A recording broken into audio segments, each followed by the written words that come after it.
Olá, quem fala com vocês no estúdio é a Catarina Mesterenko. Hoje, vamos falar sobre o seguinte: explosões na Crimeia. Os Neptunos ucranianos estão atacando a península ocupada. O SBU está destruindo lançadores S-400 em Novorossiysk. Drones atacam a MTS em Samara. A linha de frente está em chamas. Avanço em Dnipropetrovsk. Mobilização forçada de ucranianos na região ocupada de Lugansk. Trabalhar até o túmulo. A Doma propõe que os russos se aposentem 10 anos mais tarde. O deputado de Milonovski visitou Bordés e Moscou, o general Gerassimo está lucrando com a guerra e, na Itália, uma xará de Maria Zakharova sofre por causa do sobrenome tóxico devido às sanções da UE.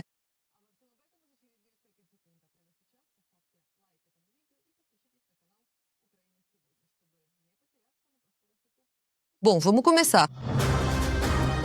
O Estado-Maior da Ucrânia confirmou o ataque à refinaria de petróleo na região de Samara. O volume anual de processamento desta refinaria de petróleo de Novokuybishevsk é de 8,8 milhões de toneladas. E ela produz mais de 20 tipos de produtos que abastecem o exército russo. Na noite de 16 de novembro, foram registradas explosões e incêndio lá.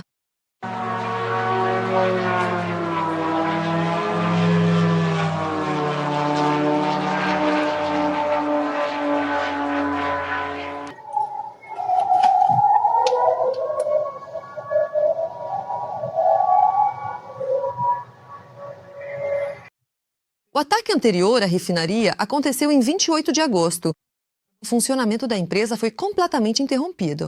Os russos demoraram para restaurar a refinaria depois do ataque ucraniano. Bem, mal tinham consertado e aí veio outro ataque. Drones ucranianos também chegaram até Volgogrado. Lá, a refinaria de petróleo da Lukoil foi atacada.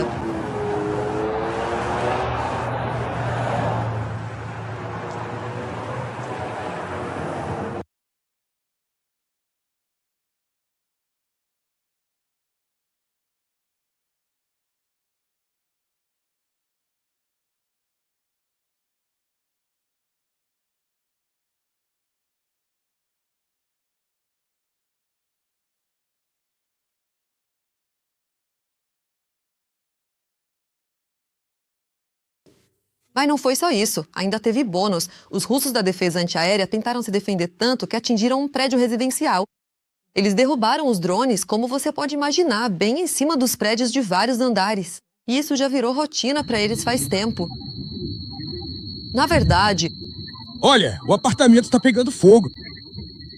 na noite de 16 de novembro, também não foi tranquilo no território da Crimeia temporariamente ocupada. Os moradores relataram explosões e atividade da defesa antiaérea perto de Sebastopol, em Simferópol e na região do aeródromo de Saki.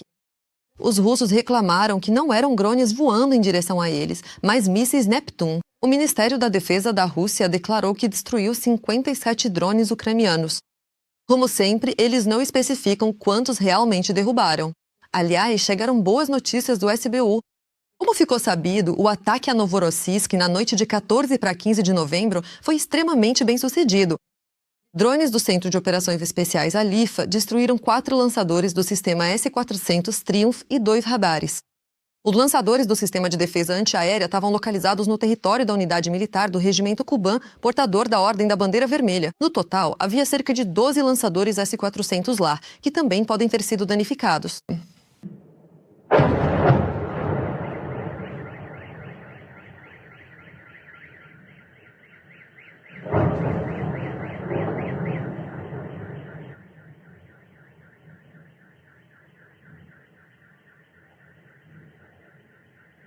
Lendo os comentários dos episódios anteriores, vejo que muitos nos assistem do Cazaquistão, Moldávia, Europa e até do EUA.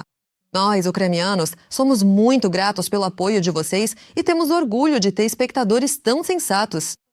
Escreva também nos comentários deste episódio de qual país você está nos assistindo e se aí apoiam nossa luta contra o Império do Mal. Sempre leio seus comentários com prazer e, enquanto isso, seguimos em frente. Agora vem a parte mais interessante. No fronte, continuam os combates intensos. Os russos não param de lançar todas as suas forças para pressionar a defesa ucraniana. Todos os dias, nossos militares repelem até 100 ataques inimigos. Segundo o portal Deep State, os russos avançaram mais de 5 quilômetros na região de Dnipropetrovsk. Eles construíram uma ponte flutuante entre os povoados de Yalta e Datnoi, transportando assim cerca de 10 unidades de equipamento. O inimigo conseguiu concentrar tropas aerotransportadas na parte central e sul da vila, que se dispersaram pelos abrigos. Para esse avanço, como destacam os militares ucranianos, os russos usaram a neblina. O inimigo entrou em Nova Pavlovka. O inimigo foi detectado tarde demais.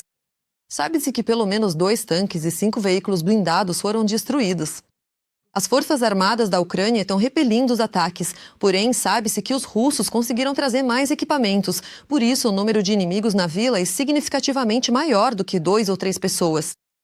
Também foi registrado um avanço do inimigo em direção a Rusyn Yar, perto de Konstantinovka. Lá, a neblina também ajudou o inimigo, mas os militares ucranianos posicionaram previamente complexos terrestres robotizados. Durante o assalto, eles identificaram colunas do inimigo e passaram as coordenadas para os drones FPV, que destruíram o equipamento do adversário. Além disso, segundo dados do Deep State, os militares ucranianos repeliram o inimigo próximo à mina no Donbass. No entanto, os ocupantes avançaram em Vladimirovka, perto de Sofieska, da região de Donetsk. As forças de defesa da Ucrânia destruíram a estrada que liga Selidovo a Pokrovsk. Isso prejudicou a logística do inimigo. Os russos não poderão mais usar a rodovia para movimentar veículos leves até Pokrovsk. A situação em Pokrovsk continua difícil. Os ocupantes continuam avançando nas áreas urbanas da cidade. O norte permanece sob o controle das forças armadas da Ucrânia. No entanto, a infiltração de grupos russos continua. Praticamente todo o território de Pokrovsk e arredores é uma zona cinzenta. Mais detalhes sobre a situação em Pokrovsk e Kupiansk no próximo material. O exército ucraniano está limpando Pokrovsk dos ocupantes. Grupos de infantaria avançam para a parte leste da cidade. Unidades adicionais reforçam as posições, estabelecem novas linhas de bloqueio e começam a limpar os quarteirões. Canais do Telegram informam que as zonas de controle, nas quais Pokrovsk pode ser dividida de forma condicional, estão atualmente separadas da seguinte maneira. A parte sul e sudoeste está sob controle dos ocupantes. O centro ao redor da ferrovia tem uma zona cinzenta. O norte permanece sob controle das forças de defesa da Ucrânia. As condições climáticas estão sendo usadas por ambos os lados para realizar a rotação do pessoal. No momento, estão ocorrendo combates em Kroska pelo controle da zona industrial. Essa é a região do frigorífico, a área da fábrica de rações, onde a situação é mais crítica. A Força de Defesa da Ucrânia controla a área dos prédios residenciais de vários andares, que os ocupantes tentam capturar para usá-los como pontos elevados dominantes no controle da logística das forças de defesa da Ucrânia.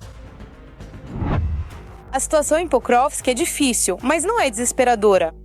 A cidade está sob ataques constantes do exército russo, que recebe uma resposta à altura das forças armadas da Ucrânia. E aqui está um exemplo vivo, ou melhor, nem tão vivo assim, da defesa. Nessas imagens, vemos a eliminação do 51º Exército Russo perto de Pokrovsk. Confiando nas condições climáticas, os ocupantes se sentiam bastante seguros, o que resultou em sua eliminação. No entanto, o inimigo planeja um avanço com forças de 2 exércitos de 2 lados em direção a Grishina, onde eles devem se encontrar e fechar o cerco. Esses planos estão sendo frustrados pelos ucranianos, que não pretendem sair de Pokrovsk. As forças de defesa da Ucrânia conseguiram melhorar significativamente a posição tática também na região de Rodinsky, um centro estratégico-chave das forças de defesa ucranianas. Na chamada direção de Dobropilha, os ocupantes são forçados a reconhecer o sucesso dos contra-ataques das forças de defesa ucranianas, a fim de impedir a expansão da zona de presença nos locais da chamada penetração nas defesas ucranianas. Vindo do norte e do oeste, os invasores russos estão avançando na direção de Kupiansk. As posições das forças de defesa são atacadas por pequenos grupos de infantaria inimiga apoiados por drones russos, o que representa a única tática ofensiva, ainda que pequena, dos ocupantes, permitindo-lhes relatar ao menos a captura de uma rua. Durante o dia, eles fizeram progressos significativos ao longo da rua Dzerzhinsky, libertando 7 grandes edifícios.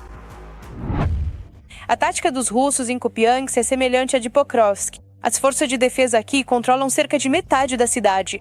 O objetivo do inimigo na direção de Kupiansk é expulsar as unidades ucranianas da margem esquerda do rio Oskol, capturar a cabeça de ponte Borova-Izium Sviatohivsk-Lima e, assim, criar um flanco para avançar sobre Sloviansk.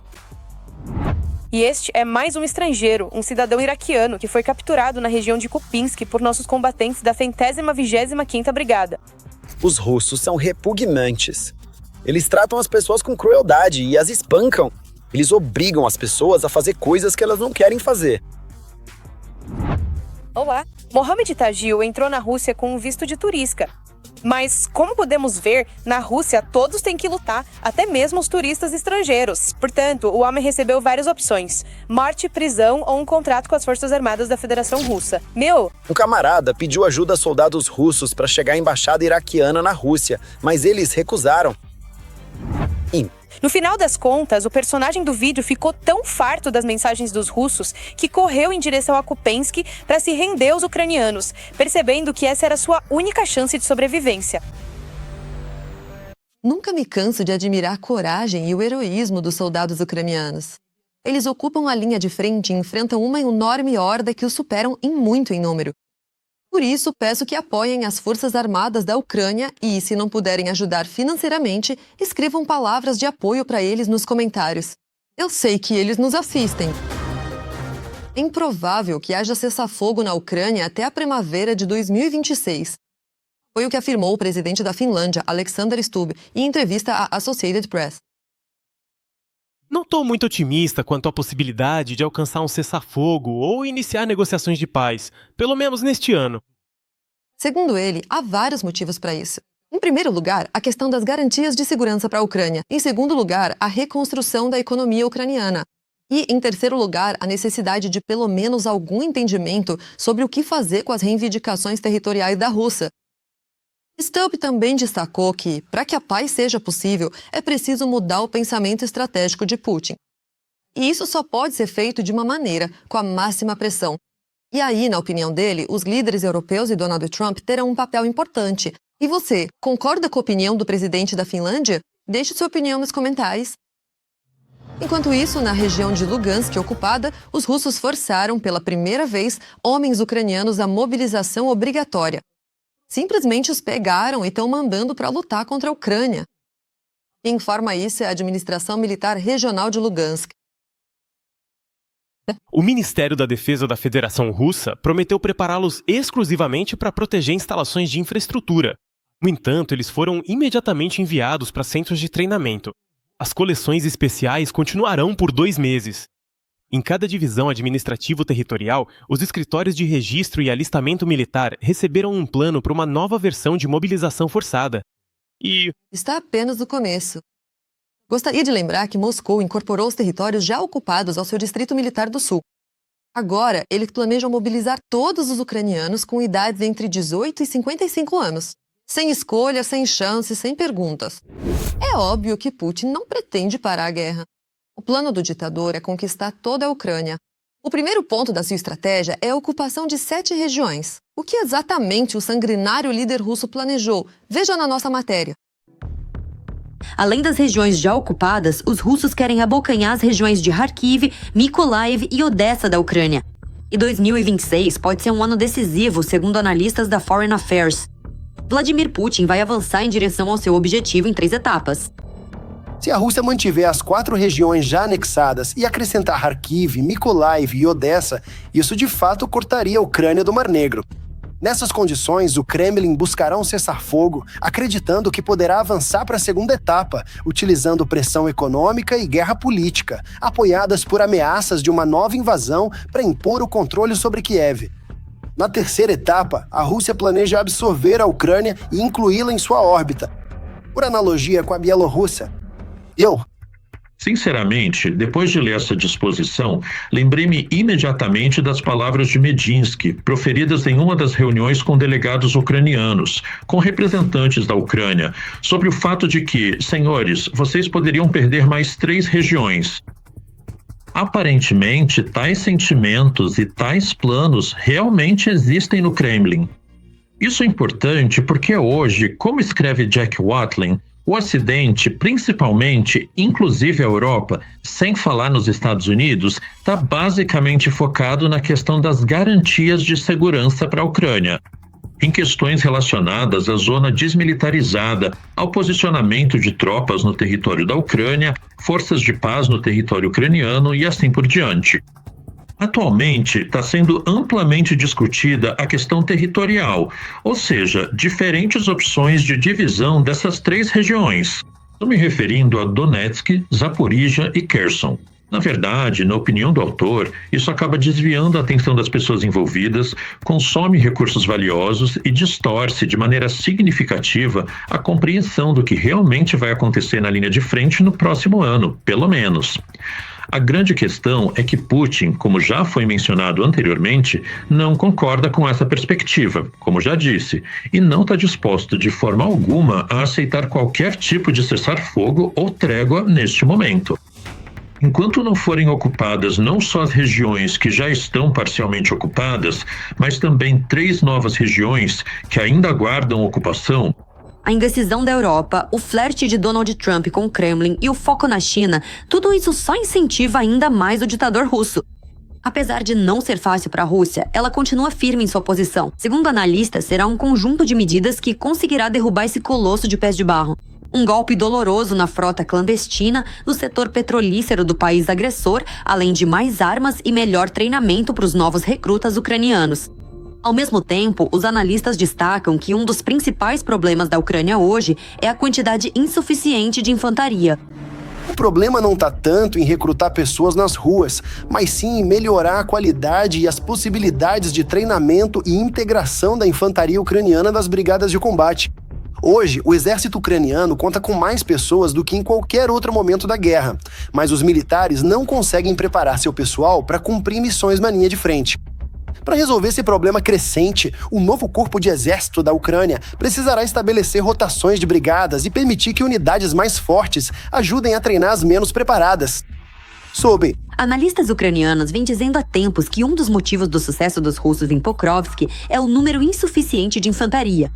Em algumas posições, os soldados têm que passar 100 dias ou mais em condições incrivelmente difíceis, sob constantes ataques inimigos e bombardeios.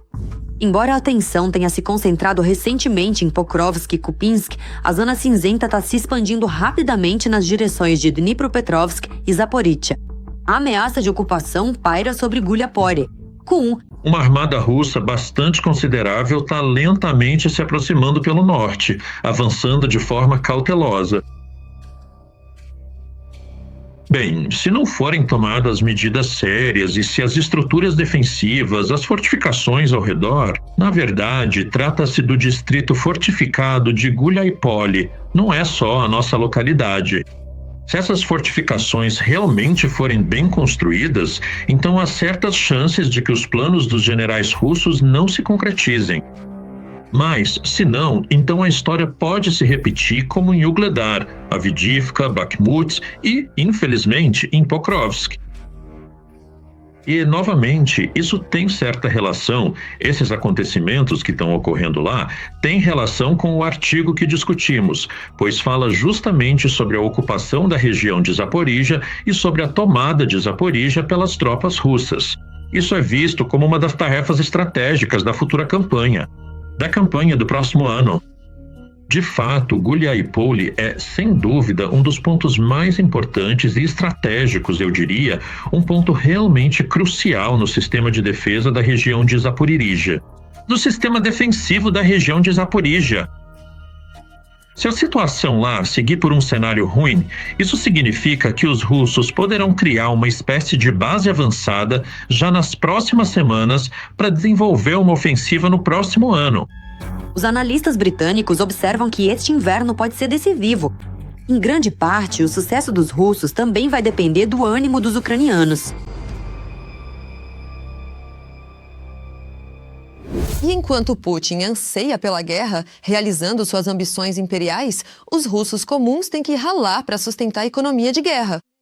Na Duma estatal encontraram uma solução genial: aumentar a idade de aposentadoria em 10 anos. Ou seja, agora estão propondo que os russos trabalhem até a morte. A deputada do Rússia Unida, Svetlana Bessarab, explicou com entusiasmo que, assim, as aposentadorias poderiam ser aumentadas em 2 vezes. Só que tem os detalhes. A expectativa média de vida na Federação Russa em 2023 foi de quase 73 anos e meio. Os homens, para quem estão propondo trabalhar até os 75, em média nem chegam a se aposentar. Parece que trabalhar até o fim da vida agora virou moda oficialmente entre os russos. Enquanto isso, mais um deputado da Duma estatal, Milonov, foi novamente cuidar dos seus assuntos e dessa vez fechou um prostíbulo com pessoas trans. Segundo ele, entrou lá supostamente por reclamações de moradores e acabou encontrando um bordel gay improvisado. No apartamento estavam 2 cidadãos do Uzbequistão, que Milonov acusou de se transformar em mulheres e prometeu deportar de volta para o país de origem. Por falar nisso, aproveitando que estamos mencionando esse assunto, gostaria de destacar que essa questão é realmente muito importante para todos nós e merece uma atenção especial. Vilanov verifica regularmente esses estabelecimentos. Ele não diz de onde tirou esses endereços suspeitos. Na sua opinião, o que explica a atenção especial que o deputado da Duma estatal russa dedica a essa profissão tão antiga? O chefe do Estado-Maior do Exército Russo, general Valery Gerasimov, está lucrando enormemente com a guerra da Rússia contra a Ucrânia. Enquanto russos comuns morrem e ficam mutilados, a família de Gerasimov acumula riquezas incalculáveis. Corrupção, luxo e nepotismo. São os 3 pilares sobre os quais se sustenta o general híbrido, chefe do Estado-Maior Valery Gerasimov. Comparado com seus ex-colegas, o padrinho Sergei Shoigu e seu laranja Timur Ivanov, o magrelo e calado Gerasimov parece pobre como um rato de igreja. Mas que isso não engane ninguém. Vocês frequentam clubes caros e exclusivos, onde desfrutam de ambientes sofisticados. Seus filhos, por sua vez, estão curtindo a vida ao máximo, aproveitando cada momento e postando diversos vídeos no YouTube para compartilhar suas experiências. Vocês realmente acham que são donos desta vida que levam? Gerasimov é o autor da fórmula da guerra híbrida, que os russos testaram no Donbás e depois na Síria. Desde janeiro de 2023, foi nomeado comandante do agrupamento conjunto das tropas de ocupação na Ucrânia. E dificilmente é diferente dos outros generais de gabinete, que mandam milhares para morrer no campo de batalha e colocam milhões no próprio bolso. A única coisa que diferencia o mudo Gerasim é o extremo sigilo. Ele não dá entrevistas e tenta esconder todas as referências ao seu patrimônio. Mas até mesmo as poucas informações que a imprensa conseguiu encontrar mostram que o funcionário militar vive muito além do salário. A renda oficial da família Gerasimov é um segredo. Os jornalistas trabalham com números de antes da invasão em grande escala. A declaração de Gerasimov é deliberadamente modesta. A renda oficial de Gerasimov e de sua esposa desde 2009 é um pouco menos de 31 milhões de rublos. Ao mesmo tempo, quase 1/3 desse valor o general recebeu em 2018. Em média, o chefe do Estado-Maior ganha 2,9 milhões de rublos por ano e sua esposa um pouco mais, 167 mil rublos. No entanto, os imóveis em seu nome valem uma quantia absolutamente desproporcional. Jornalistas calcularam que a família do chefe do Estado-Maior russo, Valery Gerasimov, possui propriedades com valor total entre 100 e 150 milhões de rublos. Com que dinheiro isso foi comprado, tendo uma renda anual de 3 milhões de rublos? A pergunta continua sem resposta. Foi presente? O Estado deu de presente? Ninguém sabe. Vai. Apesar dos salários modestos de um funcionário militar, ele conseguiu comprar um apartamento em um prédio de luxo perto da sede do grupo. Primeiro, os metros quadrados, avaliados em cerca de 50 milhões de rublos, foram registrados no nome da esposa, mas depois a menção a ela desapareceu dos registros. O casal também se tornou cofundador da Sociedade de Construtores Afinieva, na vila de mesmo nome, no distrito de Rafininsk, na região de Moscou. Aqui, adquiriu uma propriedade, um chalé localizado na rua Novaya, número 6, com uma área de 554 metros quadrados e valor cadastral de 20 milhões de rublos. E, alguns anos depois, construiu uma sauna de 236,3 metros quadrados. Mas, na verdade, ela acabou ficando meio pouco tradicional. Uma jacuzzi de verdade. Além disso, o Gerasimov possui aqui 2 terrenos com uma área total de 4.313 metros quadrados. O valor de mercado de todos esses imóveis pode chegar a 100 milhões de rublos. Na verdade, Valery Gerasimov quase não descansa na casa de campo. Quem passa o tempo lá é o filho dele com a esposa. Graças às fotos dela, é possível ter uma ideia da decoração interna do apartamento do oficial militar. Aliás, Gerasimov deu de presente de casamento ao filho um apartamento separado de quase 200 metros quadrados, avaliado em mais de 30 milhões de rublos e, de quebra, ainda 2 lugares de estacionamento. Gerasimov é o típico comandante militar russo da era Putin. Biografia duvidosa, falta de profissionalismo e também não há patriotismo ali. Apenas lealdade e devoção infinitas ao Putin. Mas Valery Gerasimov não apenas garantiu à família inteira centenas de metros quadrados em imóveis. Todos, incluindo sobrinhos e cunhados, ele arranjou encargos confortáveis dentro do sistema do Ministério da Defesa russo. E seu filho, Evgeny Valerievich, que trabalha na diretoria principal de cooperação internacional e militar, até conseguiu receber uma medalha de combate. Obviamente, com todos os pagamentos e benefícios decorrentes disso. Na verdade, em quais frentes Evgeny Gerasimov lutou também é um grande mistério, assim como a verdadeira lista de bens do seu pai. A Finlândia deportou para a Rússia um ex-combatente do grupo Wagner. A guarda de fronteira da Finlândia deportou um homem que se apresentou como ex-membro do grupo Wagner. Segundo um veículo de imprensa local, ele foi detido ainda em junho de 2025 na cidade de Kitee, após cruzar ilegalmente a fronteira russo-finlandesa por uma área de floresta. Logo após ser detido, ele pediu asilo político. Jornalistas da mídia Zona descobriram que o detido é Jasla Mustakhanov, também conhecido como Evgeny Sparton, com o codinome Canelo. Nascido em 1992, antes do início da guerra, ele já havia sido condenado 6 vezes por furtos e roubos. Em novembro de 2023, ele foi novamente detido em Omsk, acusado de roubo de bens no valor de 1.700.000 rublos, após o que recebeu uma sentença de 6 anos em uma colônia penal de regime fechado. Ao mesmo tempo, o próprio homem afirma que assinou contrato com o grupo Wagner em março de 2022. Naquela época, ele estava cumprindo pena em uma colônia por outro caso. Jornalistas finlandeses descobriram um vídeo nas redes sociais em que o detido parece ser comandante de companhia do 433º Regimento de Fuzileiros Motorizados e fala sobre os combates. Para Selidov. Em outro momento, em uma situação diferente ou em um contexto distinto, as coisas podem acontecer de maneira diferente. Em uma gravação datada de 30 de junho, ele critica o exército russo e seu comando.